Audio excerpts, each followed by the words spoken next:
नमस्कार, मैं एडवोकेट राघवेंद्र प्रताप सिंह और आप देख रहे हैं Pratap global analysis. Honourable Madhya Pradesh high court ने एक ऐतिहासिक फैसला देते हुए मध्य प्रदेश की धार भोजशाला मामले में माननीय न्यायालय ने कहा है कि मध्य प्रदेश की जो धार भोजशाला है उसको वांग देवी का मंदिर माना है और वहां पर नमाज पढ़ने से रोक लगा दी है और ये कहा है कि जो मुस्लिम पक्ष है वो सरकार से ये मांग करे कि उसको मस्जिद के लिए कहीं अलग जमीन दी जाए। ये फैसला दिनांक 15/5/2025 को मध्य प्रदेश हाई कोर्ट ने सुनाया है।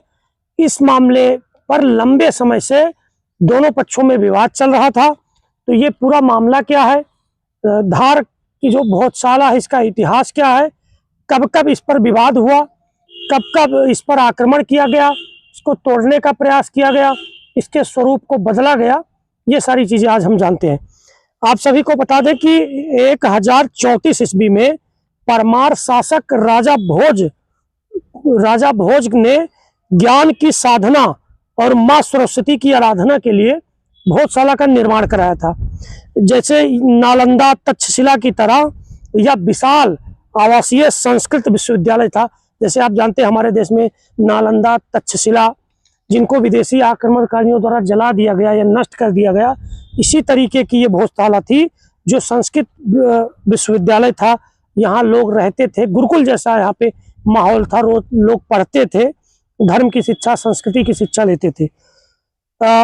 ये जो भवन था इसमें माघ, बाणभट्ट, कालिदास, भवभूति, भास्कर, भट्ट, धनपाल, भानतुर्गाचार्य जैसे प्रकांड विद्वान, ये जितने नाम हमने लिए हैं ये सभी प्रकांड विद्वान थे। ये लोग यहाँ अध्ययन भी करते थे और पढ़ाते भी थे, अध्यापन का भी ये कार्य करते थे। ये इस भवन के मध्य में एक विशाल यज्ञ कुंड है और सन 1035 ईस्वी में माँ सरस्वती की बड़ी ही सुंदर प्रतिमा की प्राण प्रतिष्ठा यहाँ बसंत पंचमी के दिन की गई थी। तो आपको पता चल गया कि धार भोजशाला का इतिहास क्या था और इसकी आधारशिला किसने रखी थी। अब बात करते हैं कि यहाँ पे आक्रमण कब हुआ, इसका स्वरूप कैसे बदला गया। 1305 में अलाउद्दीन खिलजी ने परमारों के अभेद माने जाने वाले मालवा पर हमला कर इस्लामी राज्य की स्थापना की।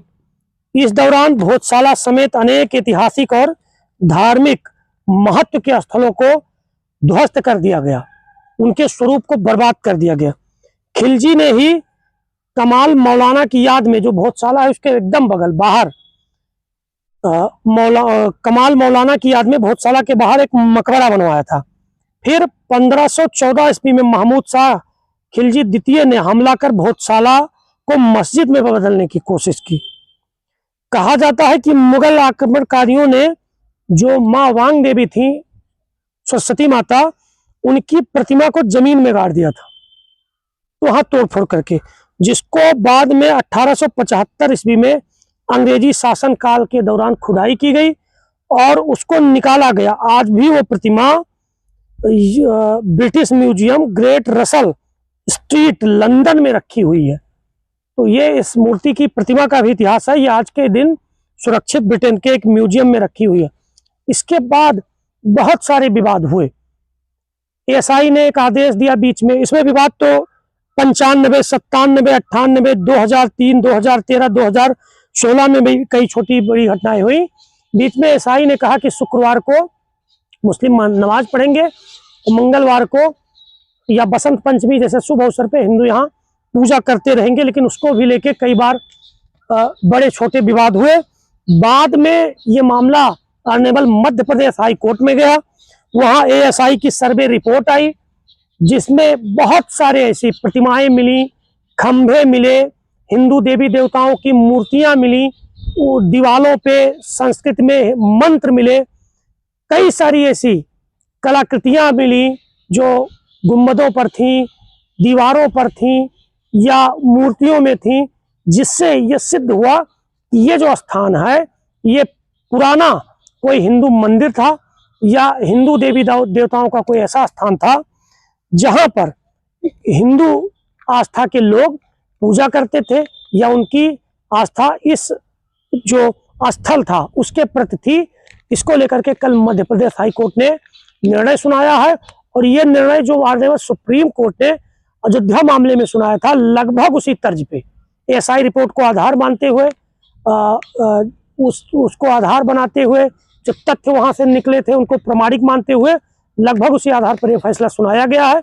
बहुत ही महत्वपूर्ण फैसला है ये। इस पर आपकी राय क्या है, आपके विचार क्या हैं, आप जरूर साझा करिएगा, जिससे फिर नई नई चीजों पर आपसे बात हो सके। धन्यवाद।